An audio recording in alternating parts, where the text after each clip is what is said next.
जय श्री माता जी। परम पूज्य श्री माता जी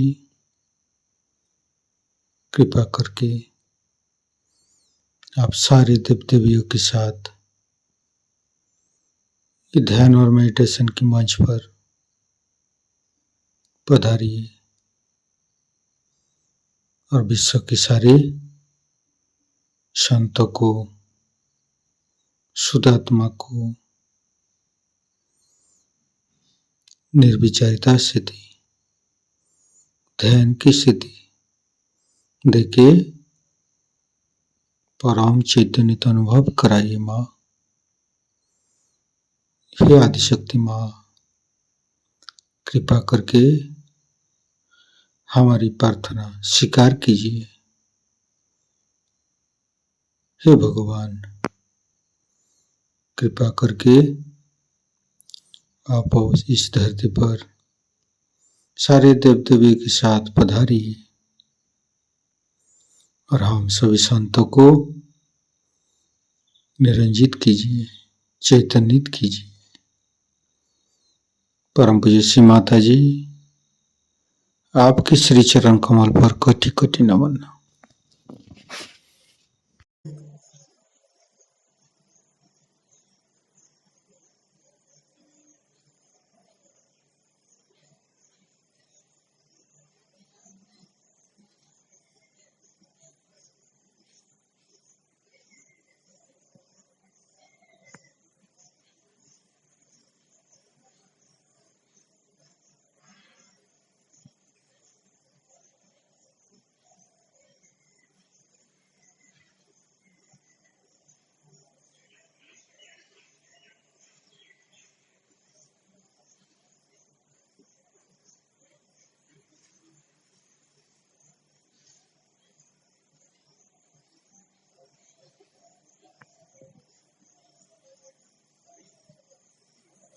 तीनों महामंत्र।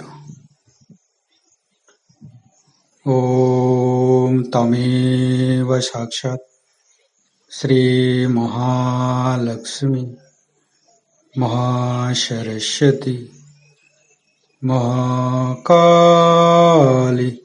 त्रिगुणात्मिका कुंडलिनी साक्षात् श्री आदिशक्ति माता जी श्री निर्मला देवे नमो नमः। ओम तमेव साक्षात् श्री कल्की साक्षात् श्री आदिशक्ति माता जी श्री निर्मला देवे नमो नमः। ओम तमेव साक्षात् श्री कल्की साक्षात् श्री सहस्रार स्वामिनी मोक्ष प्रदायिनी माताजी श्री निर्मला देवे नमो नमः। गणेश मंत्र लेंगे। ओम तमेव साक्षात् श्री गणेश साक्षात् श्री आदिशक्ति माता जी श्री निर्मला देवे नमो। दोनों हाथ खोला हुआ परम पूज्य श्री माता जी के बिंदु को देखते रहेंगे। हे भगवान, हे आदिशक्ति माँ, कृपा करके आप हमारे हृदय पर आइए और हमारे हृदय पर आपकी पूजा होने दीजिए। माँ, हम संपूर्ण चित्त अपने हृदय पर रखेंगे।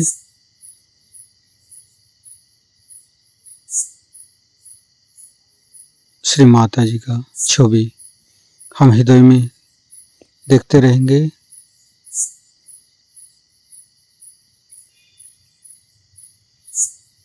हे भगवान, कृपा करके हमारे हृदय पर माँ जगदम्बे के रूप में आइए,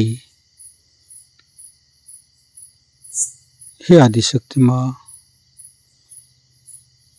हम अज्ञानी हैं। हमारे अज्ञानता के बस में यदि आपकी शान के खिलाफ कोई गलती हुआ हो, कृपा करके हमें क्षमा कर दीजिए। धीरे धीरे चित्त को मूलाधार चक्र, तीनों मूलाधार को देखेंगे। परम पूज्य श्री माता जी, आप ही तो प्रभु गणेश है।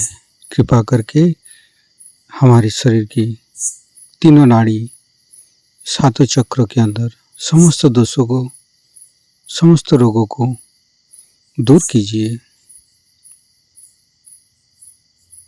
हे प्रभु गणेश, हमें अबोधिता और पवित्रता प्रदान कीजिए।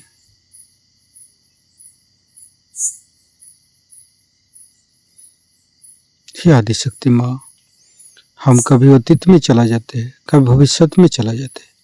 कृपा करके हमें वर्तमान में रखिए। हम वर्तमान में रहना चाहते हैं माँ।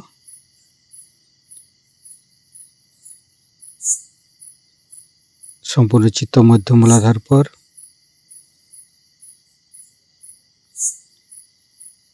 हे आदिशक्ति माँ, हमारे ऊपर कृपा कीजिए, दया कीजिए, क्षमा कीजिए। हे आदिशक्ति माँ, हमारे ऊपर कृपा कीजिए, दया कीजिए, क्षमा कीजिए। हे परमपिता परमेश्वर, हमारे ऊपर कृपा कीजिए, दया कीजिए, क्षमा कीजिए। धीरे धीरे चित्त तीनों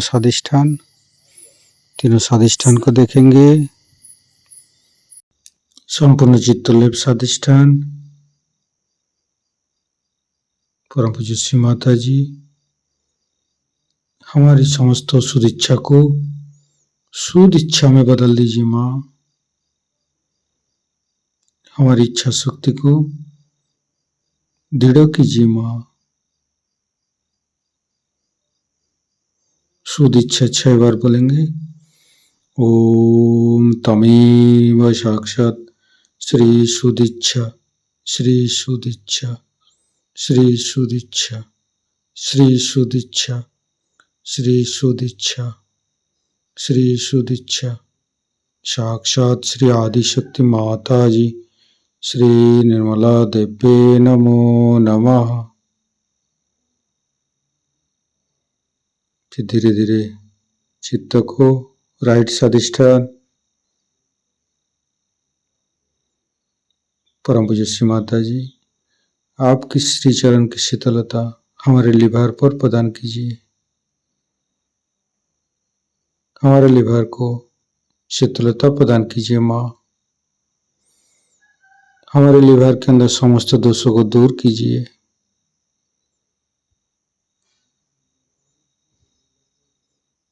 चंद्रदेव जैसे, हिमालय जैसे ठंडक प्रदान कीजिए, शीतलता प्रदान कीजिए। मंत्र लेंगे चंद्रदेव। ओम तमेव साक्षात श्री चंद्रदेव, साक्षात श्री आदिशक्ति माता जी, श्री निर्मला देवी नमो नमः। हिमालय का मंत्र लेंगे। ओम तमेव साक्षात श्री हिमालय, साक्षात श्री आदिशक्ति माता जी, श्री निर्मला देवी नमो नमः।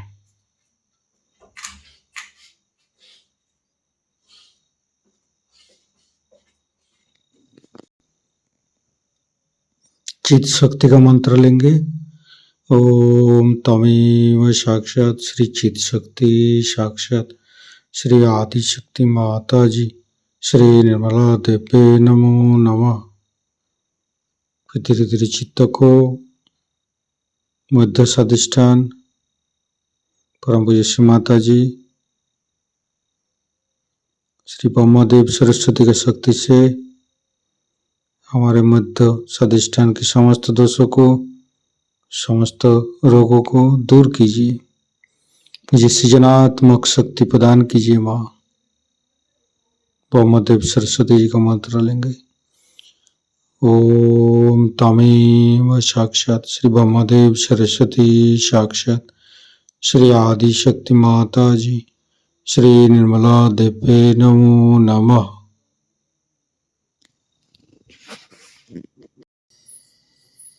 तीनों नाभि, मध्य नाभि, परम पूज्य श्री माता जी हमें संतोष प्रदान कीजिए, हमें उदार बनाइए।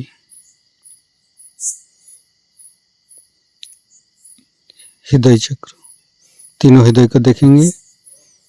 राइट हृदय, लेफ्ट हृदय। परम पूज्य श्री माता जी आप ही तो हमें शुद्धात्मा बनाया है, आप ही का परम कृपा से तो हम शुद्धात्मा है। फिर धीरे धीरे चित्त को मध्य हृदय पर, फिर मध्य विशुद्धि।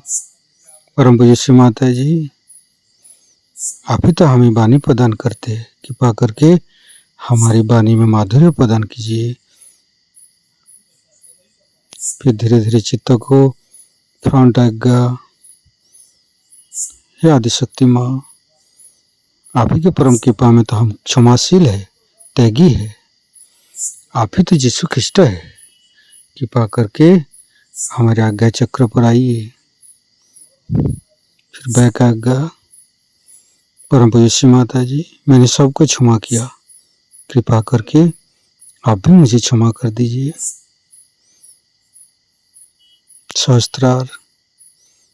हे आदिशक्ति माँ आप ही के सहस्त्रार से तो हमें जन्म दिया है माँ, आप ही ने तो हमें सहस्त्रार से पैदा किया। हमारे अंदर अहंकार प्रति अहंकार को दूर करके हमारे सहस्त्रार पर आइए माँ। हे आदिशक्ति माँ हमारे सहस्त्रार पर विराजमान हुई, हमें निर्विचारिता स्थिति प्रदान कीजिए, हमें दयान का स्थिति प्रदान कीजिए। संपूर्ण निर्विचारिता की स्थिति, इस स्थिति पर हम चित्त को नारगोल में लेके चलेंगे, जहाँ पर माँ सहस्त्रार खोला था।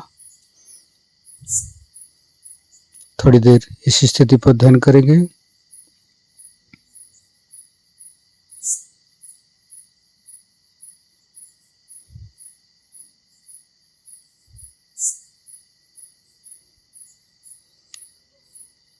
परम पूज्य श्री माता जी चैतन्य लहरी हम अनुभव करते रहेंगे।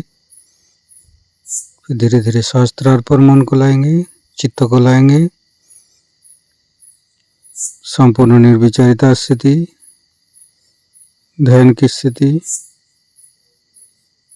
परम पूज्य श्री माता जी हमें ऐसी कृपा कीजिए, आपकी वाणी को हम सहस्त्रार से सुन सकूं। सहस्त्रार का मंत्र लेंगे। ओम तमेव साक्षात श्री कल्की साक्षात श्री सहस्त्रार साविनी मोक्ष प्रदायिनी माताजी श्री निर्मला देवे नमो नमः। संपूर्ण चित्त सहस्त्रार पर परम पूज्य श्री माता जी का अमृत वाणी हम सहस्त्रार से ग्रहण करेंगे। आज का विषय आपके सामने बताया गया है, बड़ा ही मनोरंजक तथा आकर्षक है। कुंडलिनी और Isa Masih, Lord Jesus Christ, सर्वसाधारण सामान्य लोगों के लिए ये बहुत ही अभिनव बात है, और इस तरह कभी भी कोई संबंध आज तक किसी ने उसका जोड़ा नहीं था।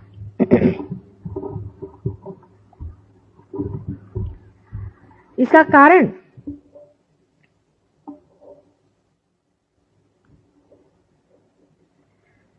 यह है कि धर्म कि वृक्ष में जब जब फूल खिले हैं तो वो अनेक प्रांतों में, अनेक देशों में, अनेक भाषाओं में सुगंधित रहे, लेकिन उनका संबंध आपस में क्या बना रहा वो सिर्फ वृक्ष ही जान सकता है। जहां जहां वो खिले हैं, जहां जहां उनकी सुगंध फैली है, वहां के लोगों ने उन्होंने कभी अपनाया नहीं। तो फिर और लोग इसे कैसे जान सकते थे या समझ सकते थे कि ये फूल एक ही वृक्ष में लगे हुए हैं। अब हम उस तरफ से बात कर रहे हैं जहां पर आपको अभी तक पहुंचाया नहीं गया। जब आप वहां पहुंच जाइएगा तब हमारी बात आपको बहुत आसानी से समझ आएगी, क्योंकि जो भी हम कह रहे हैं वो सत्य है या असत्य है ये जानने का आपके पास कोई तरीका नहीं, उसका सबूत आपके पास कोई नहीं। आप कैसे जानिएगा कि हम जो कह रहे हैं ये सच है या झूठ? इसका जानने का तरीका जो है वो ये है कि आपको अपना ही अर्थ अभी तक लगाना। आप अभी तक उस स्तर पर नहीं है जहां आप सत्य से संबंधित हो गए हों। इसी कारण कोई चीज सत्य है या असत्य है, सिर्फ ये किंवदंती है या कोई मन की गढ़ी हुई बात है, ये आप नहीं बता सकते। जो लोग जिसे हम कहते हैं पार हो गए हैं, वो इस बात का पूरा तरह से परिचय पा सकते हैं कि कौन सी बात सच है और कौन सी बात झूठ है, क्योंकि उनके हाथ से जो तरंग बह रहे हैं, जो कल हमने यहाँ पर एक्सपेरिमेंट किया था और बहुत से लोगों के हाथ से जो ये तरंगे बहने लग गई थी, उस पर आप गरी से आके तो आप समझ सकते हैं कि जो बात हम कह रहे हैं पूर्ण सत्य है। ईसा मसीह के बारे में ईसाई लोग सिर्फ उसे बाइबल से जानते हैं, जो कि बड़ी गूढ़ किताब है। उसकी गूढ़ता इतनी है कि उसका कोई भी अर्थ ये लोग न लगाने के कारण कुछ न कुछ भी प्रयास करते हैं। जैसे कि बाइबल में लिखा हुआ है कि I will appear before you like tongues of flames. इसका अर्थ वो लोग नहीं दे सकते।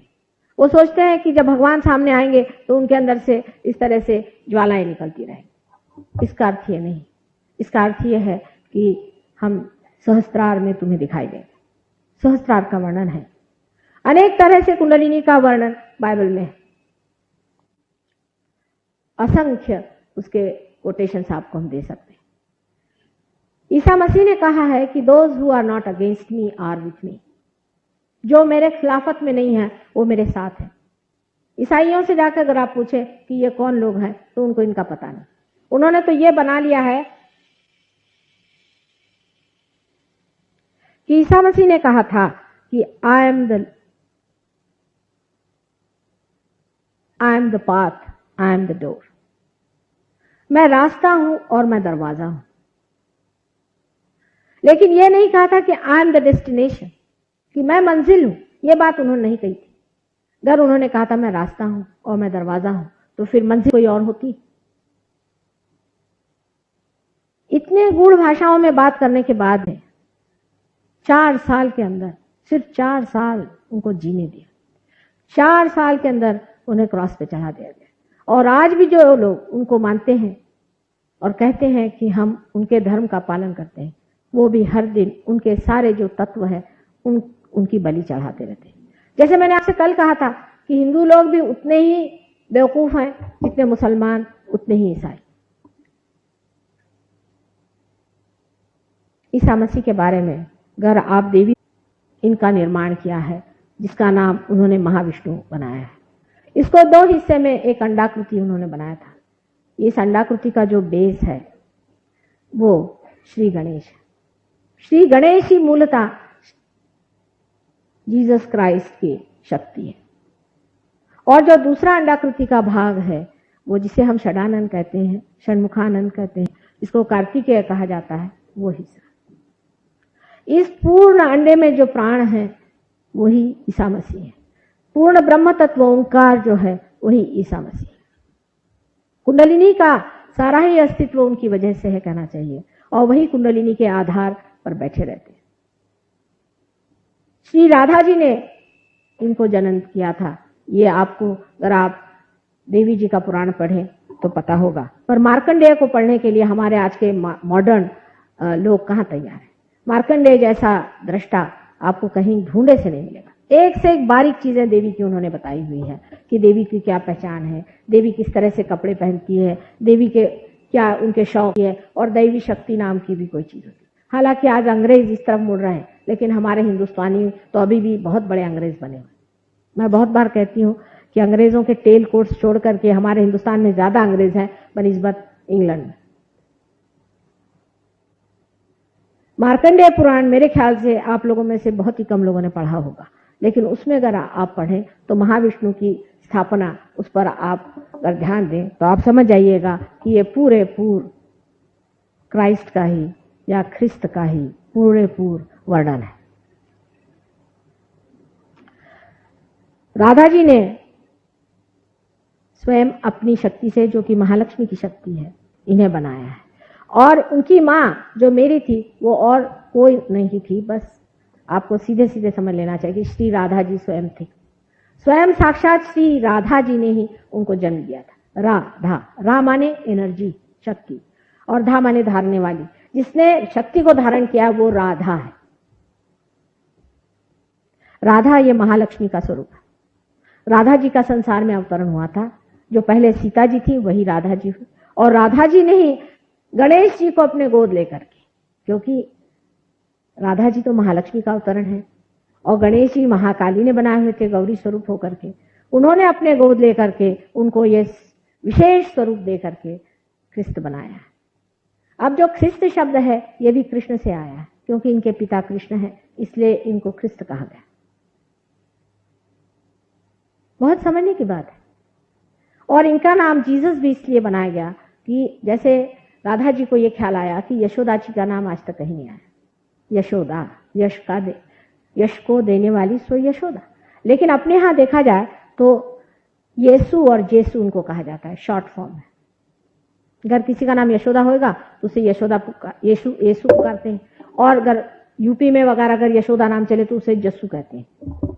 वही जस्सू नाम इनका उन्होंने दिया था। इस प्रकार जीसस क्राइस्ट ये नाम तैयार हुआ है।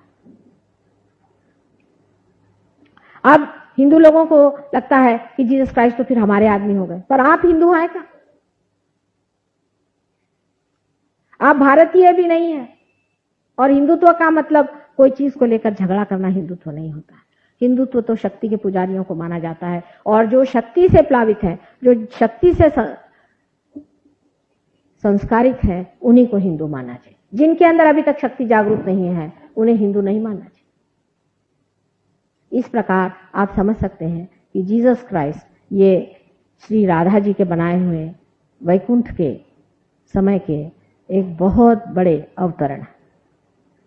इनके बारे में यह वर्णन है कि राधा जी ने इनको बनाया, उसमें से फिर उनके दो हिस्से किए गए। एक हिस्सा तो उन्होंने इसी तरह से छोड़ दिया जो श्री गणेश का हिस्सा था, और जो दूसरा हिस्सा था उसी को विशेष रूप दे करके उस अंडे को उन्होंने एक बालक का रूप दे दिया। फिर ये बालक बहुत सालों तक रोता रहा। उसको अपने पिता की याद आई। जब उसके पिता ने उसे देखा, मतलब श्री कृष्ण ने जब उन्हें देखा तो उन्होंने उसको अनेक वरदान दिए। उसमें से एक वरदान ये है कि तुम मेरे से ऊंचे बैठोगे। देखिए, विशुद्धि चक्र हमारा यहाँ है और आज्ञा चक्र हमारा यहाँ, किंतु ब्रेन में विशुद्धि चक्र यहाँ है। ब्रेन के अंदर विशुद्धि चक्र के जो सीट है वो यहाँ पर है, पर चक्रों की दृष्टि से श्री कृष्ण का चक्र ये है, और उसके ऊपर यहाँ पर आज्ञा चक्र है जहां जीसस क्राइस्ट बसते हैं। दूसरी बात उन्होंने कही कि तुम सारे संसार का आधार रहो। तीसरी बात उन्होंने कही, तो को यह पता हो जाता कि यही होली घोस्ट है तो उसके पीछे पड़ जाते। अगर ऐसी हालत आ जाती तो जीसस क्राइस्ट खुद इतने बिगड़ जाते कि उनकी जितनी भी संहार शक्तियां हैं उन्हें लेकर के वो तहस नहस कर देते। जीसस क्राइस्ट के पास 11 रुद्र है, माने 11 संहार शक्तियां हैं। वो हमारे माथे पर 11 संहार शक्तियां। ये 11 संहार शक्तियां जब कल की अवतरण होगा, जिसके बारे में मैं कल बताने वाली हूं, तब पूरी तरह से इस संसार का जो भी कुछ संहार का कार्य है वो करें। इनकी जो 11 संहार शक्तियां हैं ये हमारे माथे में बैठी हुई हैं। उसमें से एक शक्ति हनुमान जी की है और एक शक्ति भैरवनाथ जी की है, जिसे बाइबल में गैब्रियल और माइकल कहा जाता है। आप अगर अंग्रेजी में भी कहें तो भी आप उस शक्ति को जागरूक कर सकते हैं मंत्र में, या चाहे आप उसे हिंदी में कहें या संस्कृत में कहें तो भी वो शक्तियां आपके अंदर जागरूक हो सकती है। यानी आपकी जो राइट साइड पिंगला नाड़ी है इस पे हनुमान शक्ति चलती है। जब आपकी राइट साइड चलती नहीं और उसमें तकलीफ रहती है तब हनुमान का नाम लेना पड़ता है।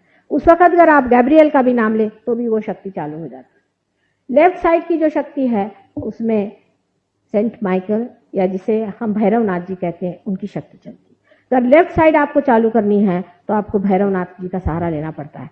अगर आप सेंट माइकल का भी नाम लें तो भी ये शक्ति आप चालू कर सकते हैं, या आप मंत्र से इसकी जांच कर सकते हैं, इसका पड़ताला ले सकते हैं कि जो हम बात कह रहे हैं वो सही है या नहीं। इस प्रकार आप जान सकते हैं कि जो लोग आपने को ईसाई समझते हैं या हिंदू समझते हैं या मुसलमान समझते हैं और आपस में बेकार की बात पर झगड़ा करते हैं वो महामूर्ख है, क्योंकि एक ही वृक्ष पर उगे हुए ये पेड़ सब आपस में रिश्तेदार हैं। ईसा मसीह ने कहा है कि those who are not against me are with me. ये सब उन डेटीज की बात कर रहे हैं कि जो हमारे अलग अलग चक्रों पे बसे हुए, ये सब रिश्तेदार हैं आपस में, बस हमारा ही रिश्ता उनसे नहीं जुटता है, इसलिए हम एक एक को पकड़ करके, जैसे कि पेड़ पर से आप फूल को हटा लीजिए, उसकी जीवंतता आप निकाल लीजिए और मृत पुष्पों को लेकर के आपस में लड़ते रहें, उसी प्रकार की ये एक दशा है। आपको आश्चर्य होगा कि सहयोग में कुंडलिनी का जागरण आज्ञा चक्र पे बहुत निर्भर रहता है। अधिकतर लोग आजकल के जो संसार में विवरण कर रहे हैं इन पे अहंकार की बड़ी छाप है, क्योंकि हम लोग ज्यादातर अहंकार से प्रवृत्ति में फंसते हैं। अहंकार ही हमको कहीं पे घुसाता है और अहंकार से ही उसको पुष्टि देने वाले जो कुछ भी कार्य हम करते रहते हैं। इस अहंकार को ठिकाने लगाना है तो हमें जीसस क्राइस्ट को याद करना पड़ता है। आपके जहां मैं सबको सिंदूर लगा रही हूं, आपको आश्चर्य होगा कि जीसस क्राइस्ट का ही चक्र में घुमा रही हूं, उसी को मैं जगा रही हूं। आप जो ये टीका मेरे माथे पर रख रहे हैं ये उसी के खून का टीका है, इसका प्रतीक है, इसलिए ये जो लाल रंग है इसका बड़ा महत्व है। इस खून में वो प्रतीक है जिसमें दिखा गया कि परमेश्वर ने अपना इकलौता बेटा इस संसार को दिया और उसको आपने खून से लथपथ कर दिया। उसकी पहचान है जिससे आप पश्चाताप करें और अपने मूर्खता पर और अपनी दुष्टता पर खिन्न हो और उसके बारे में विचार करें कि हमने ये क्या किया। हम लोग सोचते हैं कि ये माता जी ने सिंदूर लगाया है या हमने सिंदूर लगाया है तो ये कोई तो भी हिंदुओं का चिन्ह है। इसके बारे में आप अगर बाइबल में जॉन्स रेवलेशन पढ़ें तो आपको समझ में आएगा कि उसमें लिखा हुआ है कि उन लोगों पे वो मार्क लगा रहेगा जब ये 11 रुद्र लेकर के सफेद घोड़े पर बैठकर कल्कि आएंगे। कल्कि नाम उन्होंने लिखा नहीं, उन्होंने कहा उसका अपना ही नाम रहेगा और उसको वही जानेगा, लेकिन सफेद घोड़े पर वो आएंगे तब वो जान जाएंगे कि आपके माथे पर किसका मार्क लगा हुआ। उस मार्क से वो पहचान लेंगे कि ये कौन है। यहाँ तक कि उसमें मेरा भी बहुत वर्णन किया हुआ है कि किस तरह से सहयोग होगा और किस तरह से लोग इसको पाएंगे और किस तरह से होली घोष स्वयं आ करके इन लोगों को पार कराएंगे, क्योंकि ईसा मसीह का अवतरण हमसे पहले हो चुका है, इसलिए सबसे ज्यादा विशद रूप से उन्होंने इस मामले में कहा हुआ। जिस प्रकार मोहम्मद साहब ने कुंडलिनी की जागरण और दुष्ट शक्तियों से निवारण आदि पर बहुत ही विशद तरीके से समझाया है, उसकी क्रियाएं बताई हैं, उसी प्रकार ईसा मसीह ने बहुत ही सादगी तरीके से ये बताया हुआ है कि मनुष्य के आयुध क्या है। सबसे बड़ा आयुध मनुष्य का उनके हिसाब से क्षमा करना है। जो गणेश तत्व में परश के रूप में काम करता है वो मनुष्य तत्व में आकर के क्षमा के रूप में काम करता है। क्षमा वास्तविकता एक बहुत ही बड़ा आयुध है जिससे मनुष्य अपने अहंकार से बच जाता है। जैसे कि आपको किसी ने बड़ा दुख दिया या आपका अपमान किया, आपको तकलीफ दी, आपको हानि हुई हो, तो आपका अहंकार उसमें दुखित हो जाता है। उस वक्त आप अगर उसके प्रति कोई भी ऐसी भावना मन में रखें या इस तरह से आप सोचें कि इस आदमी ने हमारे साथ ये जाति की और रात दिन उसी के बारे में आप सोचते रहे, तो इस तरह के बेकार के चिंतन से आपको बहुत तकलीफ होगी और पूरी समय वो आदमी कार्यान्वित रहेगा, हालांकि वो इस चीज को भूल गया हो और उसका कोई भी असर आप पर न रहा हो, लेकिन आप उस बात को याद कर करके बार बार अपने को दुखी करते रहेंगे और उसके ही हाथों में खेलते रहेंगे। और जब हम कहते हैं कि सबको क्षमा कर दीजिए, सबको क्षमा करना ही मनुष्य का परम साधन है, तब हम करते भी क्या? यह भी एक बड़ा भारी असत्य है कि हम क्षमा करते हैं तो क्या करते हैं? एक मिथ है। क्या करते हैं? किसी को आपने कहा हमने क्षमा कर दिया, क्या किया आपने? कुछ नहीं किया, आपने अपने ही को बचा लिया है दूसरे के तकलीफ से और दूसरे के चिंतन से। जब तक आप उस आदमी का दुखदायी चिंतन करते रहेंगे, आप स्वयं दुखी रहेंगे। इसलिए क्षमा करना हमारा एक बड़ा ही सीधा सरल साधन है, जिससे हम अपने को दूसरों के आतंकों से बचा लेते हैं। ये एक बड़ा भारी साधन ईसा मसीह ने दिया। ईसा मसीह के पास वो शक्तियां हैं, मैंने आपसे कहा कि जिसमें 11 रुद्र बसे हुए, लेकिन उन्होंने अपने को क्रॉस पे टांग लिया, क्रूस पे टांग लिया।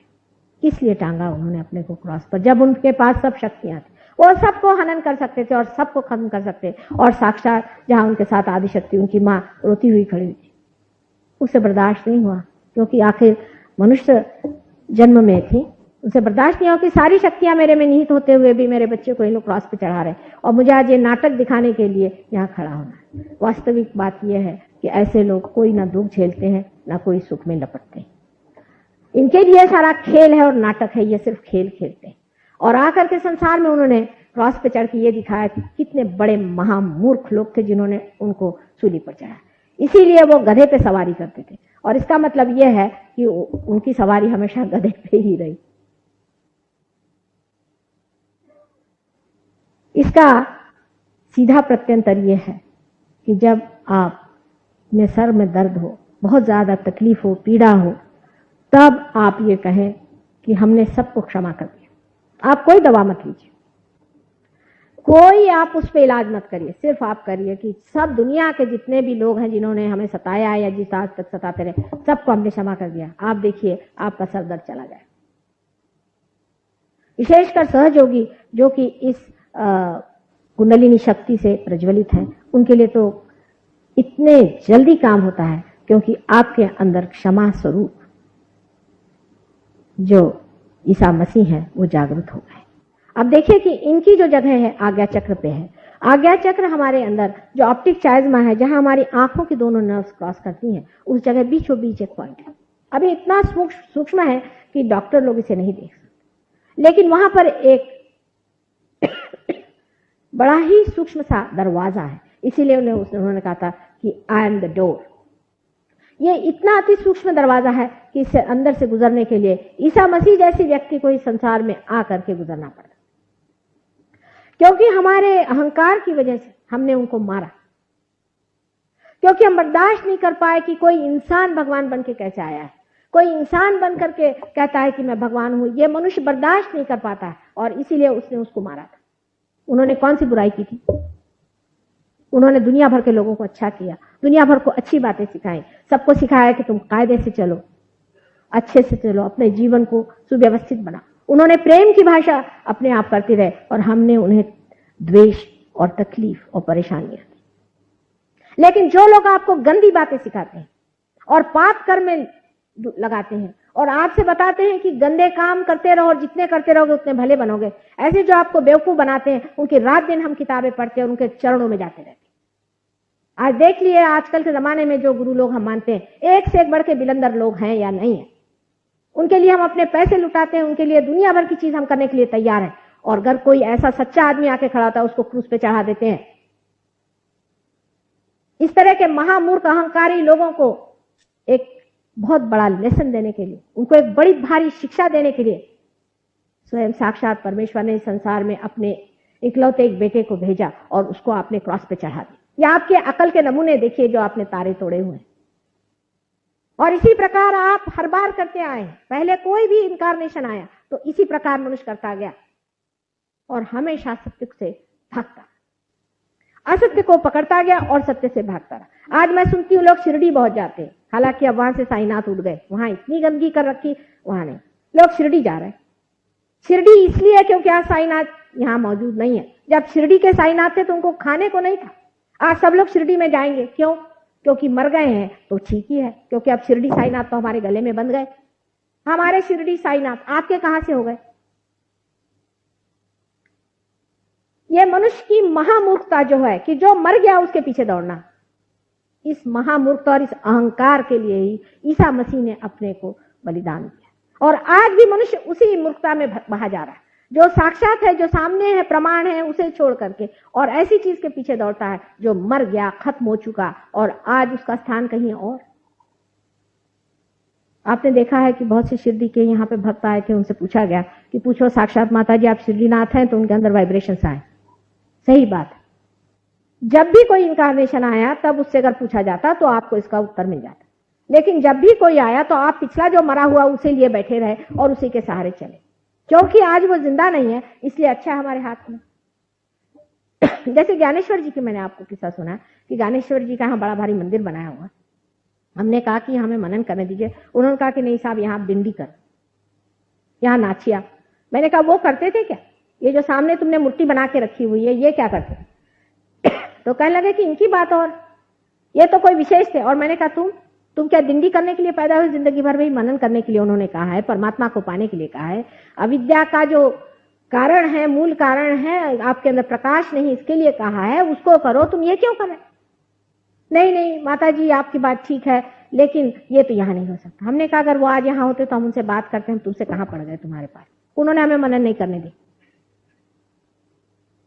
ना मेडिटेशन सिखाने दिया, ना कुछ करने का, नहीं यही करी। तो जो गत है उसे मनुष्य क्यों पकड़ता है? उसके अहंकार के, क्योंकि उससे अहंकार जो है वो द्विगुणित होता है। भाई हम फलाने के शिष्य हैं, फलाने, लेकिन जो साक्षात प्रमाण सामने खड़ा है उसको अगर आप नहीं लीजिएगा तो आपका पेट कैसे भरने वाला है? आपकी पूर्ति क्या होने वाली है? इसको तो आप सोचिए। कभी कभी अपना स्वार्थ भी सोचना चाहिए, माने अपने स्वकार्थ सोचना चाहिए। गंगा जी आज यहां से बह रही है, आप अभी वहीं गए हैं पानी लेने, जहां गंगा जी नहीं है वहां बैठे, भाई हम गंगा जी में बैठे हुए, इस तरह की बात आप कर रहे हैं। आज जो साक्षात आपके सामने प्रमाण है उससे आप स्वीकार करें। यही हालत ईसा मसीह के समय में हुई थी। उन्होंने कुंडलिनी जागरण के अनेक प्रयत्न किए, लेकिन वो इतने विफल रहे। उन्होंने कुल 21 आदमियों को क्योर किया। हालांकि अब सहयोग में हजारों लोग क्योर हो रहे हैं, वो हजारों को कर सकते थे, लेकिन उनके जितने शिष्य थे वो भी महागधे थे, वो भी किसी काम के नहीं थे। उन लोगों ने सिर्फ ये सोचा कि ईसा मसीह सबको क्योर करने वाले आदमी हैं और ये हीलिंग करते हैं, चलो इसको भी पकड़ ला, उसको भी पकड़ ला। उन्होंने कहा भैया 21 से ज्यादा को मैं नहीं करने वाला, बस बहुत हो। जब उनको उन्होंने पानी पे चलते देखा, क्योंकि वो प्रणव है, ओंकार है, इसलिए पानी पे चलते थे, और कुंडलिनी भी ओंकार ही। वो जब पानी पे चलते देखा तब भी उन पे विश्वास नहीं किया इन लोगों ने। किसी मुश्किल से 12 मछुआरे उन्होंने इकट्ठे किए थे, और क्या करते, मछुआरों से तो ज्यादा कोई मिलते नहीं। अब हमारे ही इसमें ग्रुप में देख लीजिए आप, उस वक्त 12 मछुआरे बड़ी मुश्किल से मिले। अब आजकल मछुआरों को अगर कुंडली नहीं समझाया जाए तो कैसी समझाई जाए? तो उस वक्त का आप भी समझ सकते हैं कि उनसे कौन बात करे। आजकल तो लोग अति बुद्धिमान हो गए, उस वक्त ये निम्न कोटि के थे। उनको किसी तरह से समझाया भी, बताया भी, तो भी वो समझने वाले नहीं थे। वो तो बस ये चाहते थे कि आप इसको ठीक करिए, उसको ठीक करिए। जैसे आप हमारे सहयोग में भी होता है,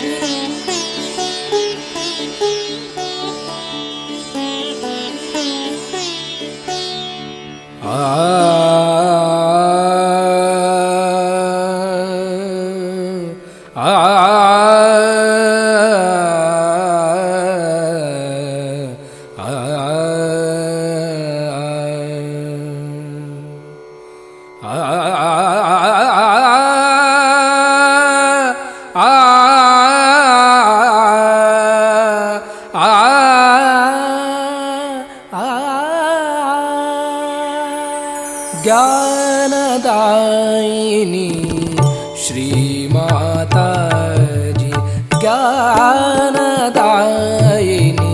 श्री माता ज्ञानदायिनी श्री माता जी।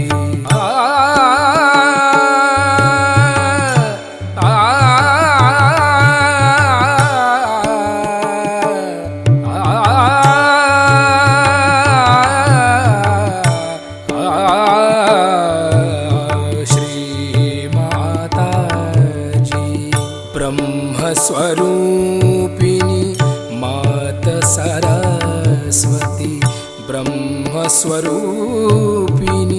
मात सरस्वती, ब्रह्मस्वरूपिणी मात सरस्वती, ज्ञानदायिनी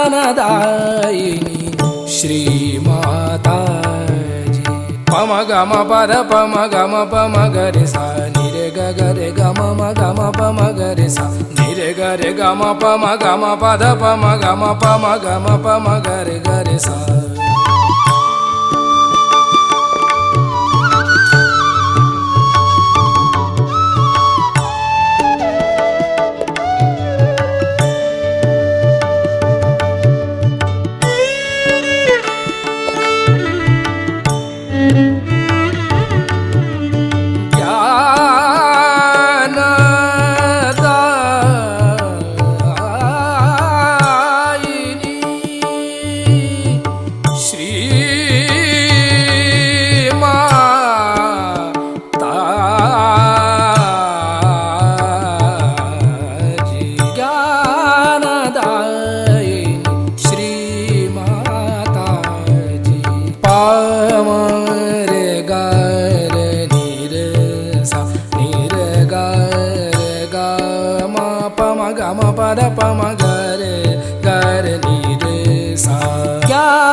ज्ञानदायिनी श्री माता जी।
सदा चरणों में रखना, चित्त सदा चरणों में रखना, चित्त सदा चरणों में रखना।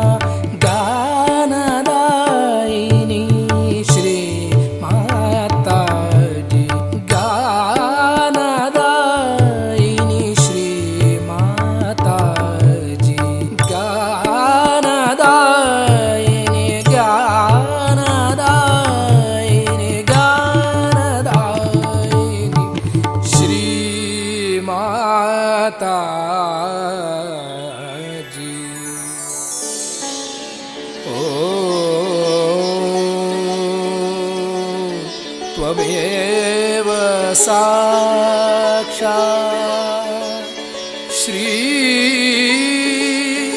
ब्रह्मदेव सरस्वती साक्षात् श्री आदिशक्ति माता जी, श्री निर्मला देवे नमो नमः।